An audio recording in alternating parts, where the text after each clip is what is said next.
International space station से नज़ारा काफ़ी अच्छा होता है, पर अगर आप वहाँ से स्काई डाइव और we can say space dive करने की कोशिश करोगे तो कुछ एक्सपेक्टेड और कुछ अनएक्सपेक्टेड रिजल्ट्स आएंगे। तो चलिए आज पता करते हैं कि क्या होगा अगर आप इंटरनेशनल स्पेस स्टेशन से जंप करो। I am Sujit, you are watching the third eye, so let's find out.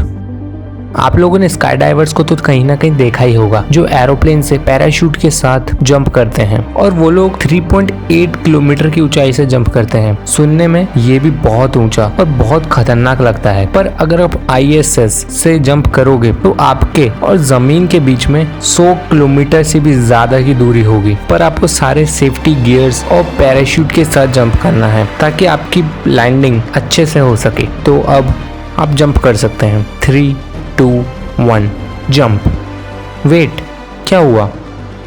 आप नीचे नहीं गिर रहे और आपको ये एक्सपेक्ट भी नहीं करना चाहिए, बिकॉज आप स्पेस में हो। जैसे ISS भी स्पेस में फ्लोट कर रहा है वैसे ही आप भी करोगे, क्योंकि अर्थ की ग्रेविटेशनल फील्ड आपसे बहुत दूर है। तो अब क्वेश्चन ये आता है कि अब क्या होगा।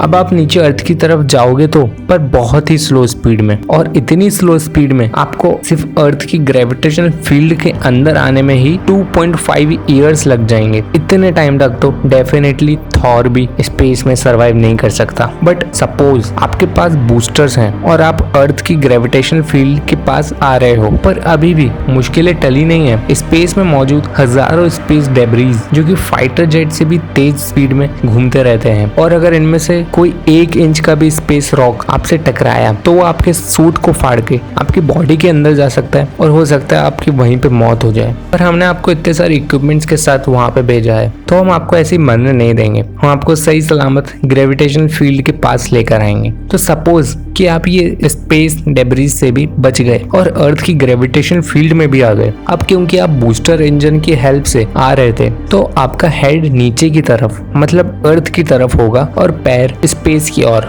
बिकॉज ऑफ दिस आपके अपर बॉडी से सारा ब्लड लेग्स के पास चले जाएगा, और क्योंकि आपके ब्रेन को ब्लड और ऑक्सीजन की सप्लाई नहीं मिलेगी तो आप बेहोश हो जाओगे और शायद आप कोमा में भी चले जाओ। और इस टाइम पे आपकी बॉडी साउंड की स्पीड से 6 गुना ज्यादा तेजी से नीचे गिर रही है। और अब 15 किलोमीटर नीचे गिरने के बाद एटमॉस्फेयर का टेम्परेचर भी कम हो गया होगा, ऑलमोस्ट -100 डिग्री सेल्सियस। इतने टेम्परेचर में तो पेट्रोल भी फ्रीज हो जाता है, पर आपको -100 डिग्री सेल्सियस से भी कुछ नहीं होगा। क्यों?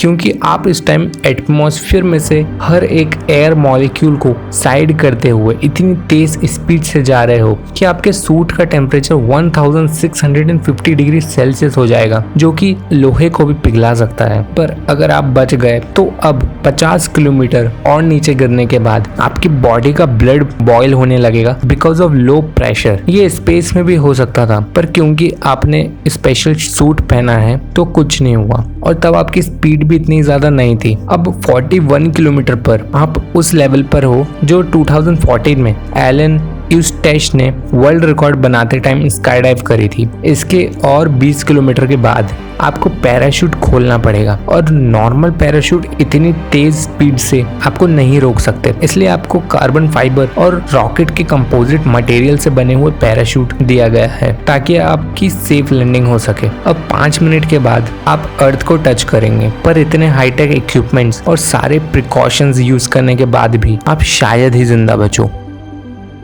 अगर आप लोगों को ये वीडियो अच्छी लगी तो प्लीज़ इसको लाइक करना, चैनल को सब्सक्राइब करना और अपने फैमिली फ्रेंड्स में भी इसको शेयर करना। Thanks for watching.